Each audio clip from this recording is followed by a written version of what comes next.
I've been using tripods and window light for most of my projects this year, so I thought I'd try a little exercise in classic cinematic language by recreating 4 camera moves from films ranging from The Godfather to Goodfellas. But there are a few problems. I only had 2 actors, 1 pub to film in, no crew to help, and not very much time. So let's get started.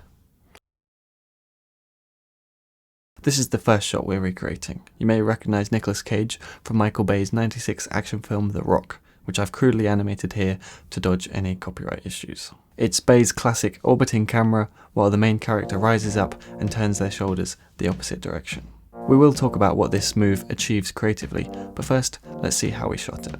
I wasn't expecting this shot to require so much coordination, but there's a lot going on. While your head, and at the end your head comes towards the camera. Cage comes into the frame from below, facing screen right, looks up and turns his shoulders to the screen left while the camera orbits counterclockwise. After rehearsing a few times, we headed out to shoot.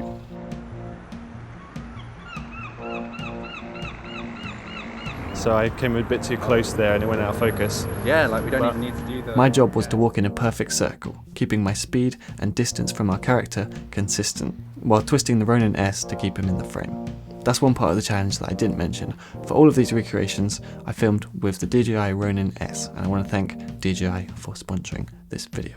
In the original, I reckon Michael Bay's crew used a dolly on curved tracks, which is expensive and takes time to set up.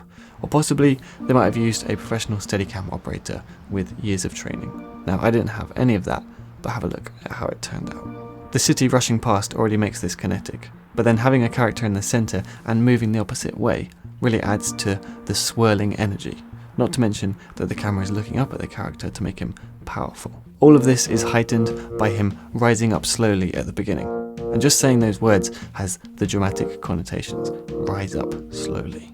I think it's easy to laugh at Bay and his explosions, but I have to say this camera move is good fun, and it does serve those high octane moments well. Before we move on to the Godfather shot, I just want to mention the camera I'm using. It is a GH5 because I was keen to try out the focus wheel on the Ronin S. But don't worry, it was just a rental.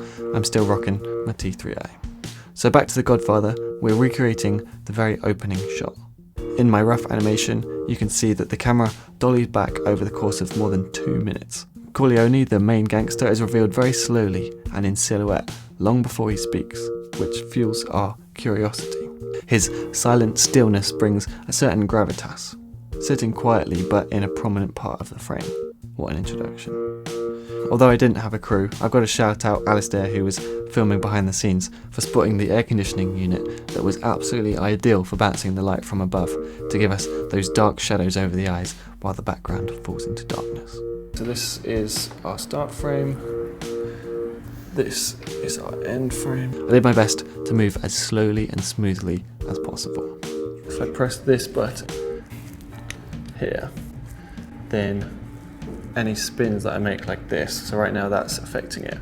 If I press this, then I can spin it without it affecting, which is what I want. 3 years in prison. Things were much smoother once I was kneeling on my sweatshirt on the floor. As much as possible, I'm just trying to shift my whole body back, because you can get smoother that way than if you keep your body still and use your wobbly arms. So if I can keep everything locked in and just lean back, hopefully that will be more smooth. Now I have to be honest, this was beyond my abilities as an operator. Even with a bit of software stabilizing, I couldn't get it as smooth as the original. I think the movement was just too slow.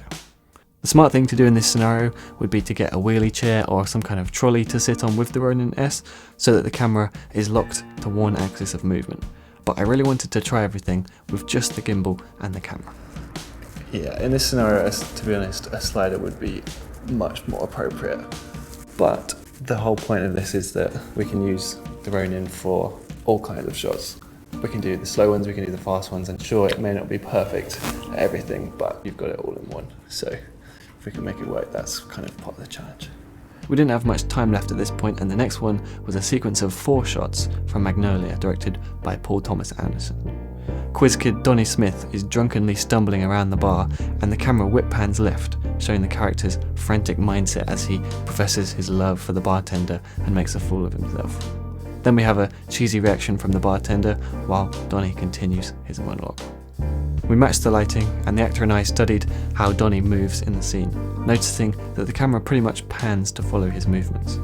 This was almost certainly originally filmed with a tripod, so I put the Ronin S in follow mode for panning and just moved my body left and right to follow him. Then we moved to the bartender's shots, and the whip pan took a little more practice. I held down the mode button to activate sports mode, so the camera would follow my movements even when I was whipping around fast, and then we practiced a few times to get the timing right and to make sure I was framing correctly. And here we have the sequence. The whole room is watching him, so it makes sense that the camera follows, and his erratic, unpredictable behaviour is nicely represented with the blurry whip pan.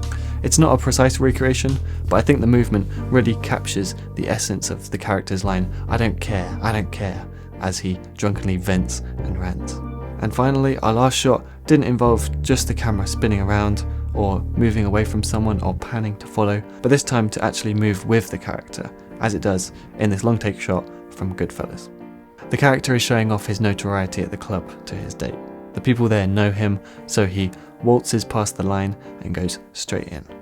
Everything is smooth and slick, which is why a gliding Steadicam following behind him is the perfect way to show how much of a big deal he is. The tricky thing about this shot is that we're moving downstairs, so handheld would be too shaky, and it's not easy to set up dolly tracks that go from flat to downhill and round corners. But with the gimbal, I just changed to mode 2 so that it would follow my tilting. So on mode 1 it doesn't tilt at all. It stays, which is useful most of the time. But when I know I'm going to tilt the camera, I want to do it this way, which is smoother and more natural than if I were to try and do it with the joystick.